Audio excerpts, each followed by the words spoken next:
ક્ષત્રિયોની મોટી ચીમકી રાજકોટના રત્નપ્રમાં કહ્યું, જો 19મી સુધી રૂપાલાની ટિકિટ નહીં પાછી ખેંચાય તો દેશભરમાં આંદોલન કરીશું।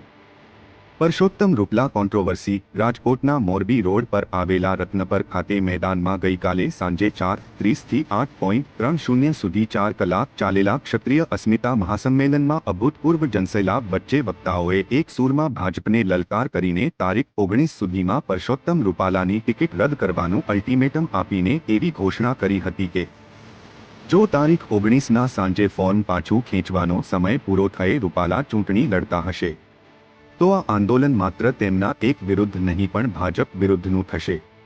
આંદોલનની આ આગ વધુ ભભૂકીને તેની જવાળાઓ ગુજરાતની તમામ 26 પોલીસના અંદાજ મુજબ આશરે 1 થી સવા લાખની મેદની હતી, જ્યારે આયોજકોના મતે 2 લાખથી વધુ ક્ષત્રિયો ઉમટ્યા હતા। રત્નપ્રમાં રીતસરનો માનવ સાગર આવ્યો હતો। ક્ષત્રિયો સફેદ શર્ટ અને બ્લેક પેન્ટમાં તથા હજારો ક્ષત્રાણીઓ કેસરી સાડી પહેરીને ઉમટી પડ્યા હતા। ખુદ વક્તાઓએ કહ્યા મુજબ 75 વર્ષમાં નથી જોવા મળી તેવી ઐતિહાસિક એકતાના દર્શન આજે થયા છે।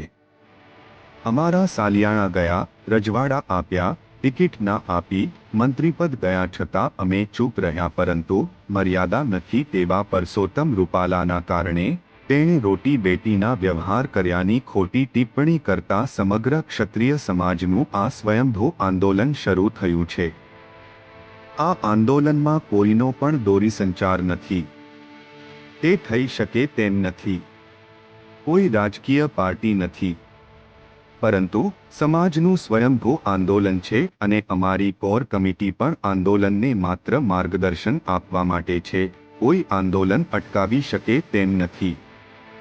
ભાજપના રાજકોટ બેઠકના ઉમેદવાર અને કેન્દ્રીય મંત્રી પરસોત્તમ રૂપાલાની ટિકિટ કાપવાની એકમાત્ર માંગ સાથે યોજાયેલા આ સંમેલનમાં માથા વાઢવાનો નહીં પણ માથા ગણાવવાનો સમય હે તેવા સૂત્ર સાથે માથા ગણ્યા ગણાય નહીં એટલા જોવા મળ્યા હતા।